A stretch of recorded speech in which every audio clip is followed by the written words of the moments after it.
വെളിച്ചമില്ല, കക്കൂസുമില്ല, അടിസ്ഥാന സൗകര്യങ്ങളൊന്നുമില്ലാതെ ദുരിത ജീവിതം നയിക്കുകയാണ് വയനാട് മരക്കടവ് പഴയതോട്ടം ഉന്നതി നിവാസികൾ. കരാറുകാർ പാതി വഴിയിൽ നിർമ്മാണം അവസാനിപ്പിച്ച് കൈയൊഴിഞ്ഞ അടച്ചുറപ്പുള്ള വാതിലുകൾ പോലുമില്ലാത്ത വീടുകളിലാണ് ഉന്നതിയിലുള്ള 72 കുടുംബങ്ങളുടെ താമസം.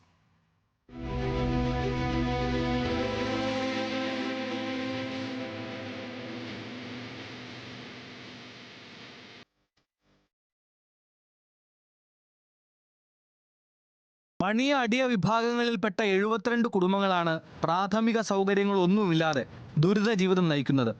ഭൂരിഭാഗം കുടുംബങ്ങൾക്കും കക്കൂസുകളില്ലാത്തതിനാൽ പ്രാഥമിക ആവശ്യങ്ങൾ നിർവഹിക്കുന്നത് ഉന്നതിക്കു സമീപമുള്ള പുഴയിറമ്പിലാണ്.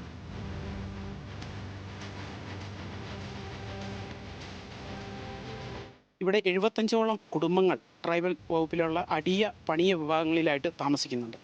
ഇവിടെ ഒറ്റ വീടിന് പോലും ശരിക്കും വാതിലുകളില്ല, പണി തീരാത്ത വീടുകൾ, അതുപോലെ തന്നെ ടോയ്ലറ്റ് സംവിധാനങ്ങളില്ല, അതുപോലെ മറ്റ് ജീവിത സാഹചര്യങ്ങളൊന്നും തന്നെ ഇല്ലാത്ത അവസ്ഥയിലാണുള്ളത്. വളരെ ശോചനീയാവസ്ഥ. മറ്റിതര ഉന്നതികളെ അപേക്ഷിച്ച് വളരെ ശോചനീയാവസ്ഥയിലാണ് ഇവിടെയുള്ള ഈ വിഭാഗം ആളുകൾ താമസിക്കുന്നത്. വർഷങ്ങൾക്ക് മുൻപ് സർക്കാർ പദ്ധതിയിൽ ഉന്നതി നിവാസികൾക്ക് വീടുകൾ ലഭിച്ചിരുന്നുവെങ്കിലും നിർമ്മാണം പകുതി മാത്രം പൂർത്തിയായ വീടുകളാണ് പണം പൂർണ്ണമായി കൈപ്പറ്റി കരാറുകാരൻ കൈമാറിയതെന്ന് ഉന്നതി നിവാസികൾ പറയുന്നു. അടച്ചുറപ്പില്ലാത്ത വാതിലുകളോ ജനലുകളോ ഇല്ലാതെയാണ് സ്ത്രീകളും കുട്ടികളും വീടുകളിൽ കഴിയുന്നത്. മഴക്കാലമായാൽ ഭൂരിഭാഗം വീടുകളും ചോർന്നൊലിക്കും. 4-5 കുടുംബം ഒരു വീട്ടിൽ ഞങ്ങൾ നിൽക്കുന്നത്. ഈ പൊളിഞ്ഞ വീട് ഇത് മൊത്തം പൊളിഞ്ഞിരിക്കുക, ഭിത്തി മൊത്തം പൊളിഞ്ഞതാ. അപ്പൊ അതിൽ നിന്ന് ഞങ്ങക്ക് ഇതും കൂടി പണിഞ്ഞാൽ 2 വീടാവും. ഇത് നന്നാക്കി തന്നാ മതി ഞങ്ങക്ക് വീട്. എത്ര തവണ ഈ പരക്ക് വേണ്ടി ഞാൻ കൽപ്പറ്റ കൊണ്ടൊരു കളക്ടറുടെ അടുത്ത് വരെ ഞാൻ പരാതി കൊടുത്തു. എന്നിട്ട് അതിലൊരു തീരുമാനമായിട്ടില്ല. മെമ്പർമാരുടെ അടുത്ത് പോയി, പഞ്ചായത്തിൽ പോയി കൊടുത്തു. ഒന്നും ഒരു തെളിവില്ല. ഇതിലും കൂടുതൽ ഞങ്ങളിപ്പോ എന്താ ചെയ്യാ?